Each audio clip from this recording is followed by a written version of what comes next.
last week, March 2nd, 3rd, and 4th, was very exciting for those of us at Ames and Inclusive School and Community Services because we had the first ever Pillars to Wellbeing Muslim Student Conference.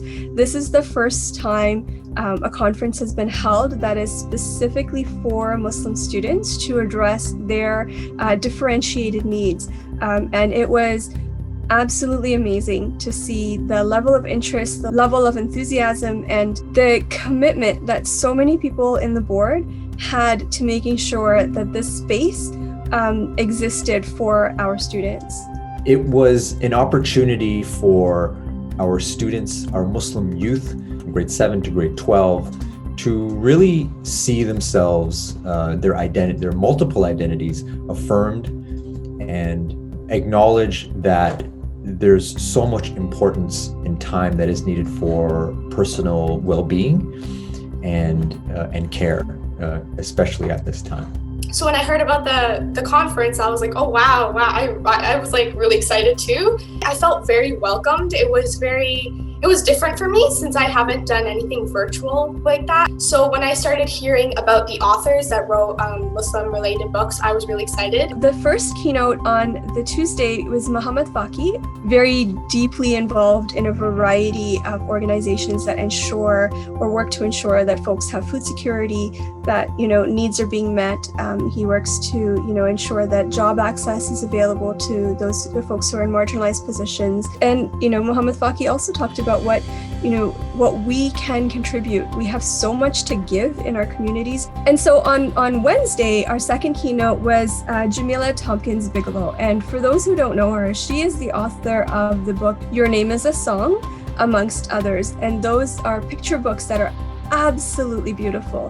The affirmation of Muslim identity that comes through in her stories is so powerful. And she talked to the students and those of us who were also in the space about failure and the importance of continuing to persevere, how we can use failure to propel ourselves forward, and the importance of perseverance and continuing through.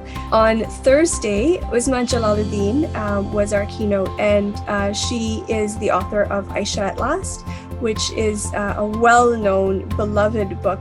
And she spoke with students about her journey, and it was absolutely adorable.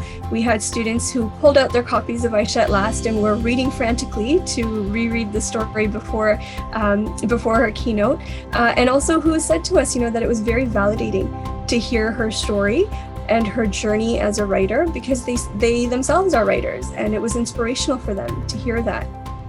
I actually had a really great experience at the conference. It was really nice knowing that all these different people and all the keynote speakers were really nice, and I learned lots of new things.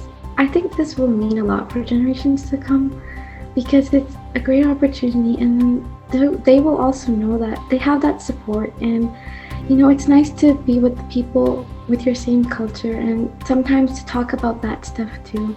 We're really looking forward to continuing to engage a spectrum of our Muslim youth across the York Region District School Board. And what that looks like for us is really continuing to find the best workshops, facilitators, presenters, and community partners and members in York Region and outside of York Region that really identify with our Muslim youth. We're excited to have workshop presenters that affirm the Muslim identities of our LGBTQ community.